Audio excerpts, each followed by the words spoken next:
Bonjour à tous. Allez, comme promis dans ma dernière vidéo, va la voir si tu ne l'as pas vue. Et allez, ça commence. On va parler de ça. Faire la pub de ses anciennes vidéos pour augmenter sa YouTube monnaie. Rends l'argent des abonnés, putain. Dark Knight, une histoire vraie par Paul Dini. Le mec à qui je dois la moitié de mon enfance. Et bah c'est magnifique, génial, grandiose même. Calme-toi, t'en fais trop. J'ai vraiment du mal à rester objectif sur ce comics, mais je vais quand même essayer. Je lui donne 3 secondes. Oh et puis merde, non mais c'est énorme bordel de merde.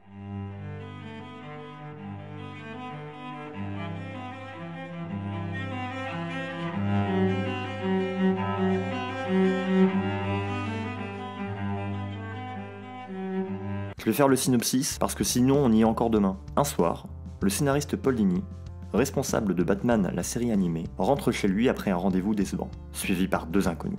L'agression qui suit remet en cause toute son existence, de ses amours à sa famille, en passant par son travail et sa passion pour les mondes de l'imaginaire. Dès lors, il va devoir réapprendre à vivre avec ses fêlures, qu'elles soient physiques ou plus intimes, aidé en cela par les personnages de la mythologie du Chevalier Noir. Bon déjà le premier truc qui frappe, c'est que Paul Dini se livre totalement. Il met toutes ses faiblesses à la vue de tous. Et ça le rend plus fort. Franchement, niveau scénario, je pourrais pas en dire plus, sinon je vais spoiler grave. On connaît tous l'idée de base, mais ce qui est important, c'est pas ça. Non, ce qui est important, c'est cette leçon de vie. Cette leçon d'écriture de comics qu'on se prend dans la gueule. Leçon de vie, pourquoi? Bah parce qu'on a un mec qui se fait sa thérapie perso. Et même, il met en valeur ses défauts. On va prendre le moment où il se fait agresser. Genre par 2 grands blacks années 90. Hein. Si tu vois pas le genre vestimentaire, tu regardes tous les clips de rap et d'hip-hop de l'époque. Il se dit clairement, non allez je vais pas me barrer, c'est pas parce qu'ils ont l'air des méchants que nous montre la télé que ce sont forcément des mauvais bougres. Et bim, agression. Et là il y a une scène formidable où il est à la Warner et où il parle avec ses potes de l'agression. Et voit un de ses collègues noirs. Le mec demande ce qui s'est passé, c'était quel genre de gars, genre Rakai West Coast ou Skinhead décérébré, enfin voilà. Et là, Paul Dini dit, il y en a un qui était noir, l'autre je sais pas. Là, ils échangent une poignée de main, genre il y a un plan d'ensemble pour montrer cet échange. Au début, quand j'ai vu ça, je me suis dit, ouais, faut montrer qu'on fait pas d'amalgame, hashtag BFM TV. Et là, je me suis dit, et si ce n'était pas le cas? Et si justement Paul Dini avait eu des pensées racistes?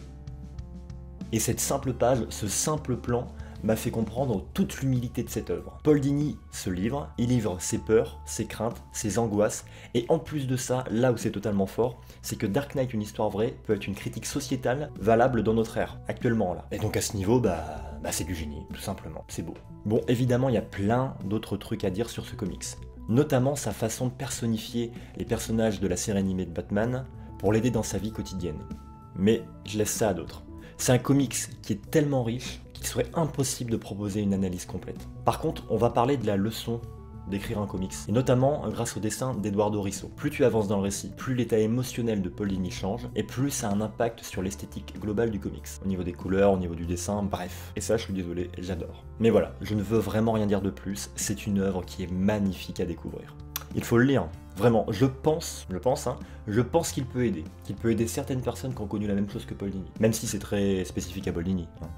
Bon allez, maintenant, on tape dans du lourd les enfants. Et je n'ai qu'un mot à dire. Putain méga trop génial, gros kiff de la mort qui tue. Ça fait plaisir de voir un avis construit. Y a rien à construire, ce comics est un gros kiff total. Et je ne vais pas parler du traitement des couleurs et des dessins. Il y a un mec qui s'appelle The Wolf, qui l'a fait bien mieux que moi. D'ailleurs, je t'invite à aller voir sa vidéo. Je mettrai le lien dans la description. Par contre, ce que je peux te dire, c'est que le scénario est aussi con qu'un épisode de la série animée. Et si t'es trop jeune pour connaître, aussi con que les films. Notamment le 2. Et putain, je défendrai toute ma vie les films. Mais bon, ça, c'est un autre débat. Vas-y, lâche-toi dans les commentaires. Bon ok, Bryce Comics est devenu Jean YouTubeur. Bientôt il va demander des pouces bleus. Allez, je balance le synopsis avant que tu sois totalement invendu. Enquêtant sur des mystérieux assassinats à Gotham, Batman découvre l'existence d'un groupe de super ninjas appelé le Clan des Foot. Venus d'une autre dimension, ces experts du ninjutsu comptent bien ravager la ville du Chevalier Noir. Mais ils ne sont pas arrivés seuls. Les 4 Tortues Ninja, Leonardo, Raphaël, Donatello et Michelangelo, les ont pris en chasse. Donc, niveau comics, niveau scénario, c'est con, ça tient pas la route, c'est du délire de fanboy. Il y a des caméos stupides, genre vas-y on va te faire plaisir mon grand, on va tout mettre. Et mon dieu que c'est bon, oh là là là là là là. Ce comics est extrêmement kiffant. Urban l'a proposé dans sa collection Urban Kids, et honnêtement, je ne pense pas qu'il se soit rendu compte que, non, c'était pas fait que pour les enfants, c'était aussi fait pour nous, ceux qui ont grandi dans les années 90. Voilà, je vais vous laisser là, parce que j'ai rien d'autre à dire de plus. Ce comics m'a fait rêver. C'est beau, c'est cool, le rythme est impeccable. Bref, c'est du gros délire, et tu te vides totalement la tête en le lisant. GG les mecs. En attendant la prochaine vidéo, je vous invite à lire, c'est encore le meilleur remède contre l'abrutissement, et je t'invite à faire ce que tu veux. Bisous.